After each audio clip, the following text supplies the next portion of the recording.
Good afternoon. Imagine this, or dig, if you will, the picture. You're having one of those days at work where everything is going wrong.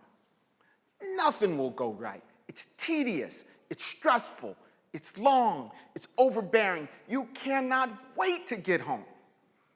As soon as the day is done, you jump in your car, grab a bite to eat on the way home, eat it before you get there. Slam through the door, throw your stuff down, go upstairs, grab your most comfortable sweatpants, get on the couch, and put your feet up. It's time to decompress. It's time to let your mind go. Instead of watching TV, in the blink of an eye, the TV is watching you. You're out, over, done for the day. Snooze time. This is when your mind opens up for the night shift. It's like an ad agency, pitching ideas at you, right?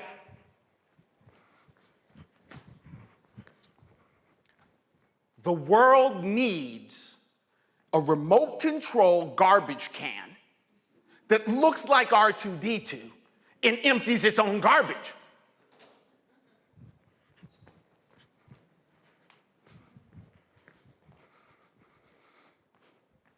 Saturday Night Live needs a 40-something primetime player to add new life to the cast. No?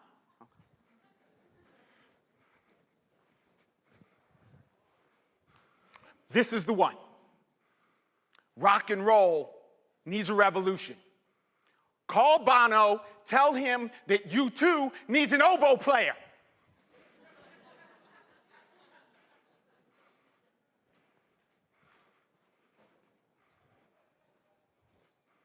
Then it hits you. It's like a freight train. The big idea, the one you've been waiting for. Suddenly, you're at attention. You're up. This energy is flowing through you. It's alive. You have to do something about this. This one's different. There is no rational explanation for the operating system that is our imagination. It is simply the right amount of wrong alive in us. And it's always active. Now, for years I've wondered, how does this actually work? And I came up with a formula for this. Imagination multiplied by inspiration, multiplied by motivation, yields action. If you look at this another way, as if you were an electrical engineer, there's a charge that comes out of that imagination. But that charge has to be multiplied. We're not talking addition here. We're talking multiplication. It's like a signal booster, right? So when the idea comes out of the imagination, it has to have enough charge to activate inspiration. It has to have enough charge to activate motivation. The cumulative effect gives you action. I mean, there are some ideas that you want to forget and you can't. If there is a missing piece, that signal is not strong enough. It's not strong enough.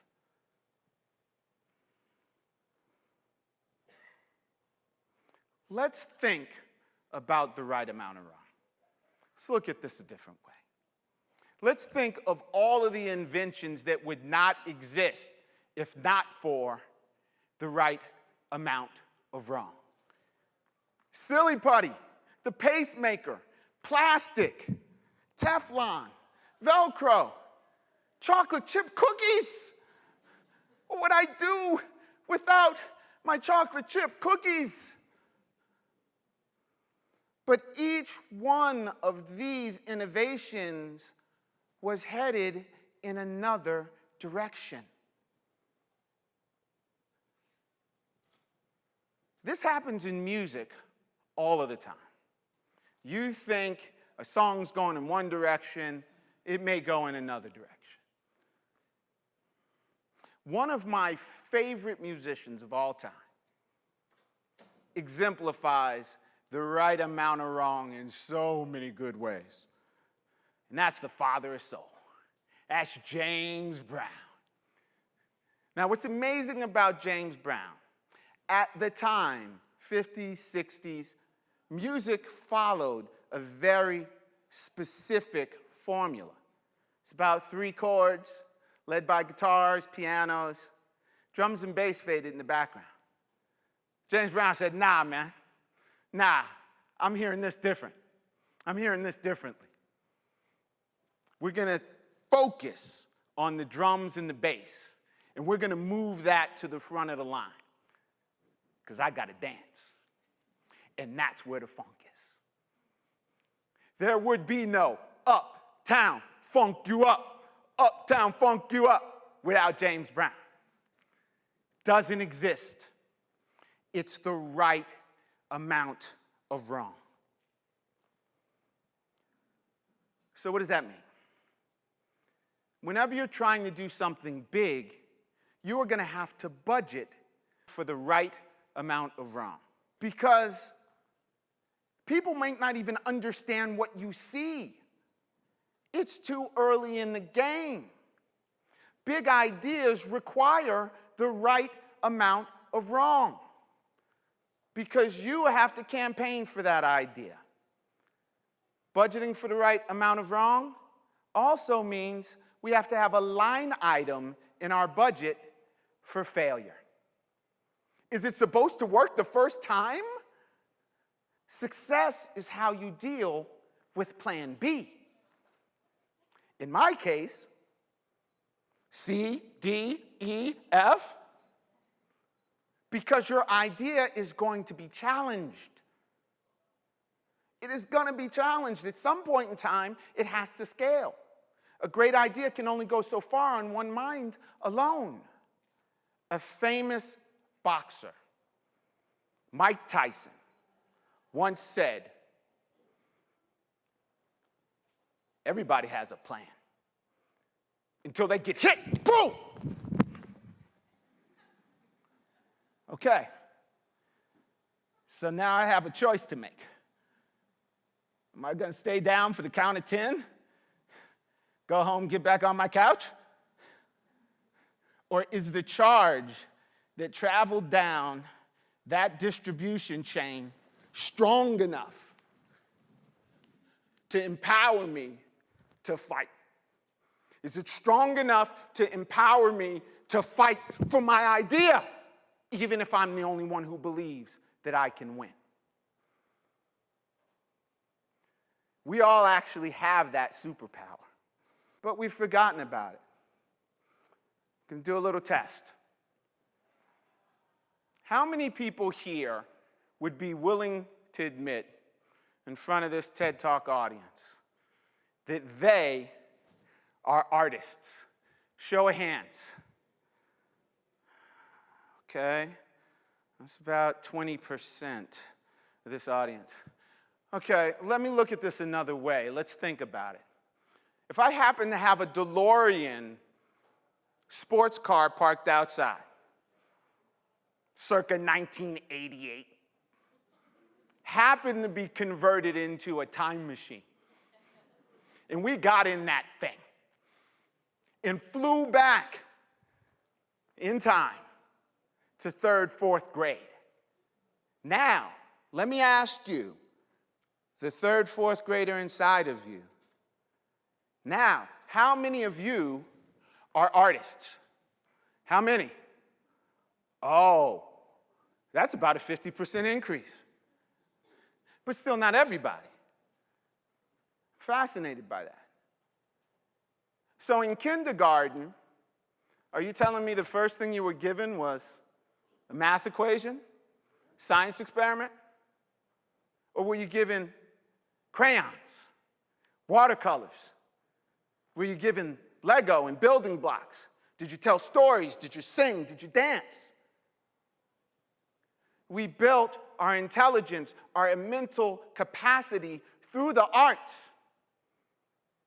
And then, when our brain was powerful enough, we pivoted to math, science, psychology, sociology, technology. But it was the art that empowered us. But as adults, why is it that we forget? Why is it? I didn't ask you, are you a practicing artist? How can you unbe something you started as? So you all have this superpower, and you're going to need that superpower. That superpower is the right amount of wrong. Because if not you, then who? Right? So these ideas come by us, and they give us an opportunity to either act on them or forget about them. See, inspiration won't behave. It's chaotic. It's crazy. It's the beauty and the mess. It's not going to stay inside a box. It can't be contained. It wants to run. It wants to fly. But what we do is we try to dictate to inspiration what it's supposed to be instead of following it where it's headed. It's the right amount of wrong that creates these inventions like Velcro that I recommend to every new parent that they make sure their child has Velcro before the shoelaces. That's for you. But these ideas are often hiding in the blind spot. And it's the right amount of wrong that helps you see that. So, we can't let perfect be the enemy of the good in the pursuit of the art of innovation. We can't do that. We have got to put our ideas out there. Let them get challenged. Let the data tell us if what we're doing is working. And if we quit on the idea, we quit on ourselves. Then who? Now, sometimes that idea, because we're talking about inspiration, sometimes, guess what, that idea you think is good? Someone else is thinking about it. Maybe that inspiration hits you, you don't want it, and it goes to you. You don't want it, and it bounces around until it finds somebody who wants it. So when the idea hits you, you have to be ready to harness the right amount of wrong, because the pursuit of perfection is futile. We've got problems. Those problems need to be solved, and some of them can only be solved with the right amount of wrong. So the next time that idea hits you in the middle of the night and you jump up and do something about it, know that you have the capability, you have the power, you have the energy, you have what you need to fight for the future of that idea. And that is the right amount of wrong. Thank you.